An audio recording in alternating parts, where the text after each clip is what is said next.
magandang pag-usapan po itong tatlong mga paraan po mga kabida kung paano ho makauwi dito sa Pilipinas si dating Pangulong Rodrigo Roa Duterte na nakakulong po ngayon doon po sa International Criminal Court sa The Hague, Netherlands mga kabida hanggang ngayon po dami hong umaasa na sana makauwi na po, makabalik na sa Pilipinas ito hong si Digong mga kabida. Okay?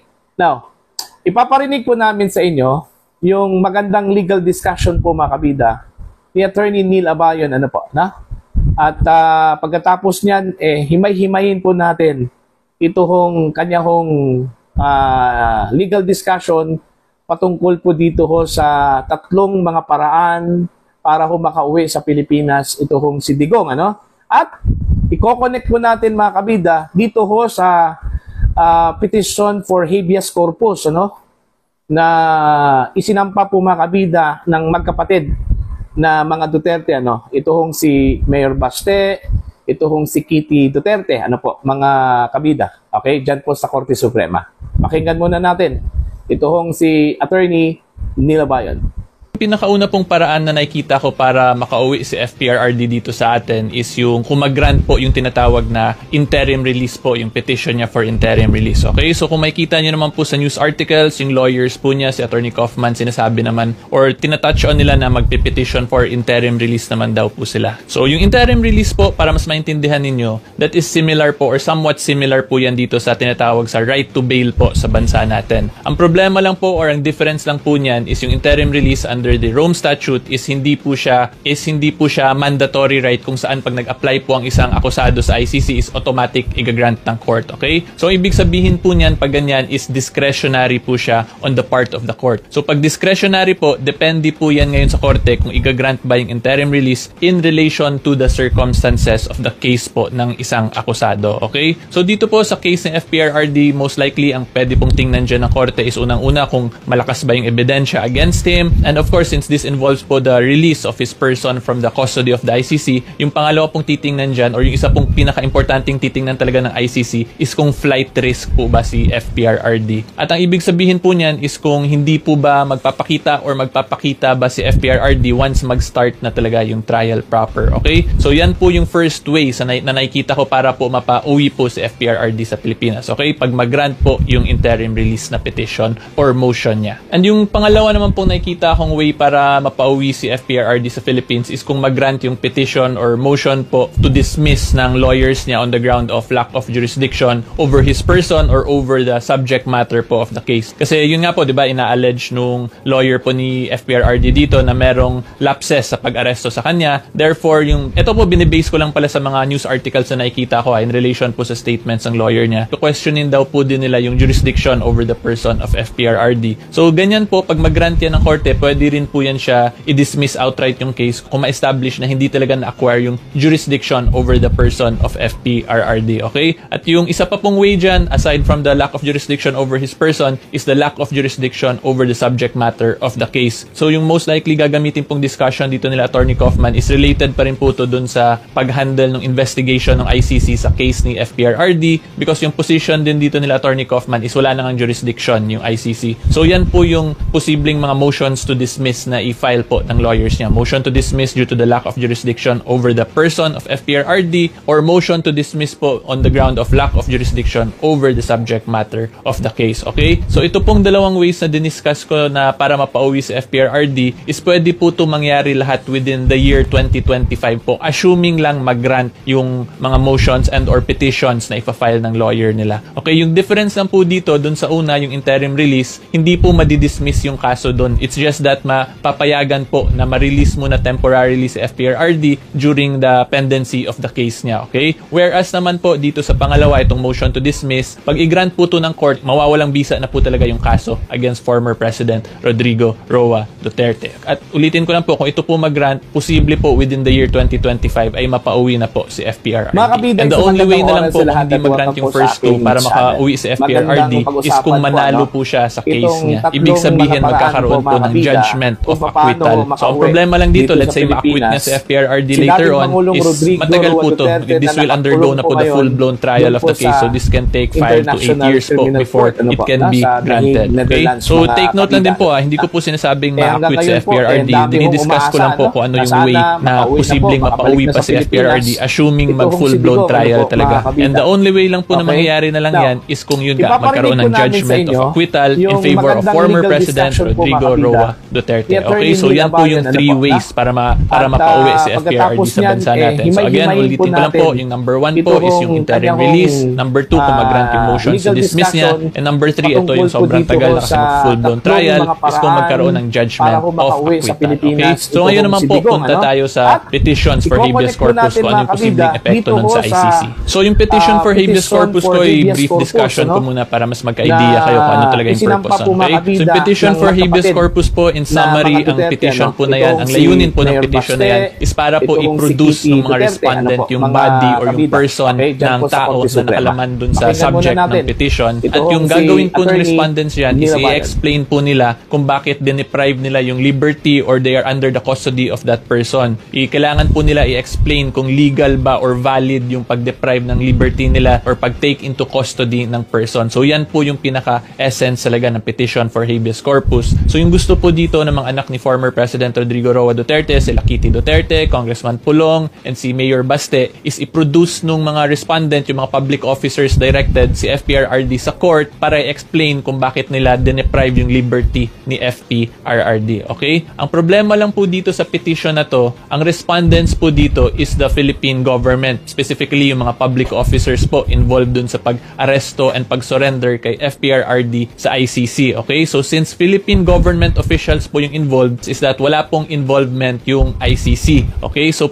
let's say manalo po yung Duterte siblings sa petition, ang question po dito ngayon is kung paano ipoproduce ng mga government officials yung body considering nga nasa ICC na si FPRRD. Kasi yun nga po, 'di ba? Yung case po na to, yung respondents are government officials, therefore sila po yung mananagot kung paano nila mapoproduce yung body. Stated differently po, hindi po automatic na isosurrender agad ng ICC assuming manalo po yung mga Duterte siblings dito sa petition. Kasi yun nga po, yung respondents naman dito are government officials. So yung magkakaroon na lang ng responsibility dito, assuming again manalo po sila Duterte siblings sa petition, is yung government officials ngayon, kailangan nila makipag-coordinate sa ICC kung paano nila marireacquire or mapoproduce yung body. So kung nakikita po nyo, medyo complicated po talaga tong petition for habeas corpus considering nga na nasurrender na si FPRRD sa ICC. Therefore, wala na actually dun sa government officials yung custody sa person ni FPRRD. So kahit na po ma-direct sila ng Supreme Court, mahirapan po sila ngayon to produce the body. However, pwede naman po sila niyan i-obligate or i-order talaga ng Supreme Court na i-produce pa rin po yung katawan ni FPRRD. It's just that bahala na po ngayon yung mga government officials na yan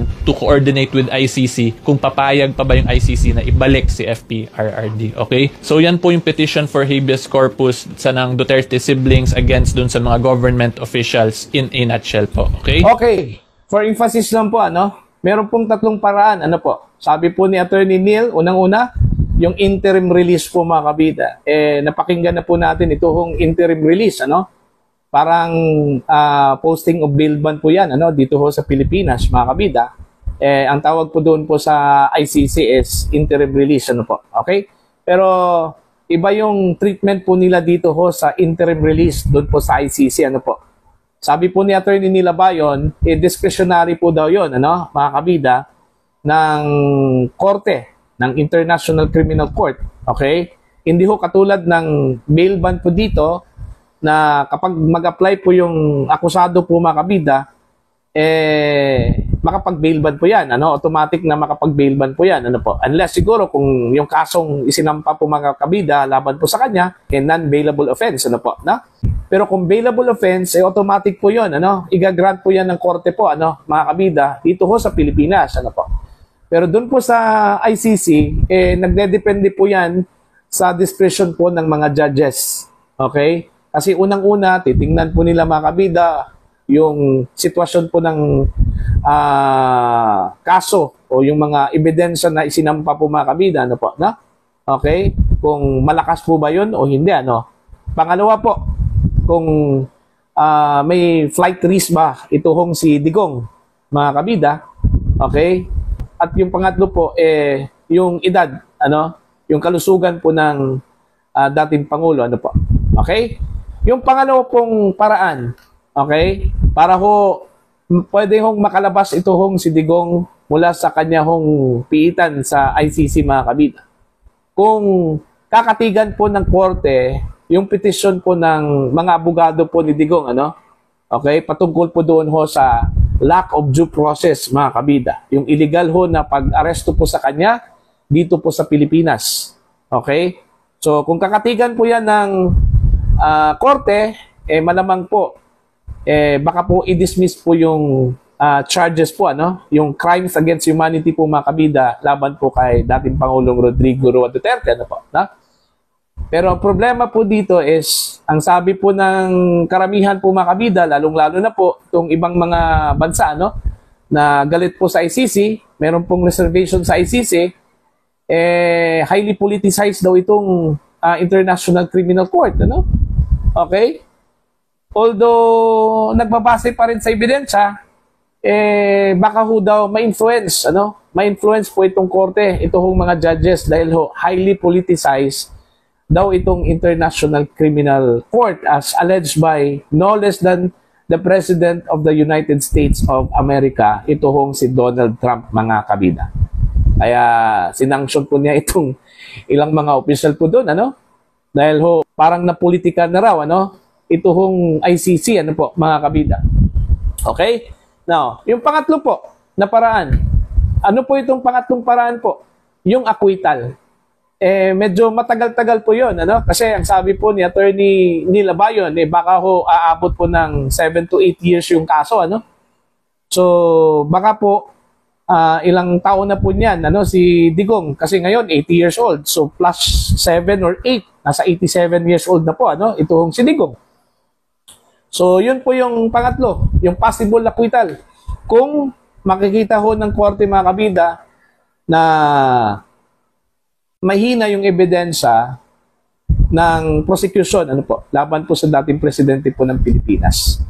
So yun yung tatlong mga paraan po, Pero para po sa inyo, ano po yung mas pinaka madali doon, Yung interim release ba? O yung katigan po ng mga huwes o itong mga judges, yung argument po, mga kabida, ng defense counsel o defense team na meron pong illegal na pag-aresto at nilabag yung due process po, para po sa dating Pangulo po ng Pilipinas, mga kabida. Okay? Para po sa akin, mas madali yung interim release. Okay? Although discretionary po 'yon, okay? Pero kung titingnan po natin, mga kabida, yung kalagayan po ng Pangulo, ng dating Pangulo, yung kanyang edad at saka meron pong iniindang karamdaman po itong si Digong, So posibleng isa po ito sa mga possible grounds, na mapagbigyan po, itong hiling po, mga kabida, ng kampo po ni Digong na makapag-post po ng bail or ma-avail po niya itong interim release, mga kabida. Pero dito na ho tayo magkakaproblema, yung tatanggap po sa dating Pangulo, Kasi meron na pong pahayag po itong Malacanang, yung gobyerno po, di ba? Na ayaw na po nilang makipag-ugnayan po, mga kabida, sa International Criminal Court. Okay? Dahil ho, yung kanila hong paninindigan na wala na pong jurisdiction daw ito hong ICC dito ho sa Pilipinas. Now, kung mangyayari po yan, wala hong tatanggap po sa kanya dito sa Pilipinas, most likely, baka doon daw siya mananatili po sa Netherlands po, mga kabida. Pero para sa akin, mas maganda na po yun, Kasi ho, dami hong mga agam-agam po, na baka ho may mangyari daw sa Pangulo o sa dating Pangulo kung babalik po siya dito sa Pilipinas. In fact, meron pong sinabi po si Vice President Sara Duterte, mga kabida, na baka maala Benigno Aquino Jr. daw ito hong si Digong kung babalik po ito sa Pilipinas. Although hindi naman po niya in-emphasize po, mga kabida, kung anong ibig sabihin po na maala Benigno Aquino Jr. ito hong si Digong. Pero kung titingnan po natin, mga kabida, yung nangyari po kay Ninoy nung nagpumilit po itong bumalik po sa Pilipinas, binaril po. Diyan pa lang sa tarmac po ng airport, ano? Mga kabida. Okay? Para sa akin, mas mainam po siguro, no? Nandyan na lang po siguro sa the Netherlands ito hong si Digong. Kahit papano, makakalabas po sa kanya hong tinutuluyan o sa kanya hong tinitirahan po dyan po sa Netherlands, ano? At pwede ho siyang mabisita, mga kabida, ng mga taga-suporta po ng Pangulo dyan po sa The Hague, Netherlands, ano? Madali lang po yung access. Pwede naman po siyang mag-video call, ano? Kung gusto ho niyang kausapin yung mga taga-suporta po niya dito sa Pilipinas, ano po, no? At in terms of campaign para sa kanyang mga kandidato, madali lang po yan kasi internet na po tayo, ano? Pwede ho siyang mag-video call during campaign sorties, ano? Mga kabida. Alright? So, yun po. Para sa akin, mas madali po yung interim release kumpara dun po sa dalaw pang mga paraan, ano? Para ho makabalik sa Pilipinas, ito hong si dating Pangulong Rodrigo Roa Duterte, mga kabida. Dito ho sa issue po ng habeas corpus, ano po yung implikasyon dito ho sa International Criminal Court, ano po, no? Ito po, kung sakali, according to Attorney Neil, mananalo po itong magkapatid na Duterte sa Korte Suprema, mga kabida, at kakatigan po ng mga maestrado yung kanilang petisyon. So anong mangyari po dito considering si dating Pangulong Duterte nasa ICC na po, ano? Wala na po sa Pilipinas. Unang-una, wala na pong jurisdiction po ang Supreme Court, ano? Sa dating Pangulo kasi under the jurisdiction na po yan ng ICC. So dito ho papasok yung problema ng mga opisyal po ng gobyerno na sangkot po dito ho sa paghuli, ano, kay dating Pangulong Rodrigo Roa Duterte. Okay ha, ito, granting lang po kung kakatigan po ng Korte Suprema ito hong petisyon. Okay? Now, problema na po yan ng gobyerno daw, ano, sabi po ni Attorney Nila Bayon. So, most likely, baka ho mapipilitan po yung gobyerno na makipag-coordinate sa International Criminal Court. Alright? Yan lang po yung paraan po, mga kabida, para po masunod yung order po ng Korte Suprema kung sakali hong kakatigan po ng Korte Suprema yung petition po ng magkapatid na Duterte, ano po, na laban po dito sa mga respondents na mga opisyal po ng gobyerno dito sa Pilipinas.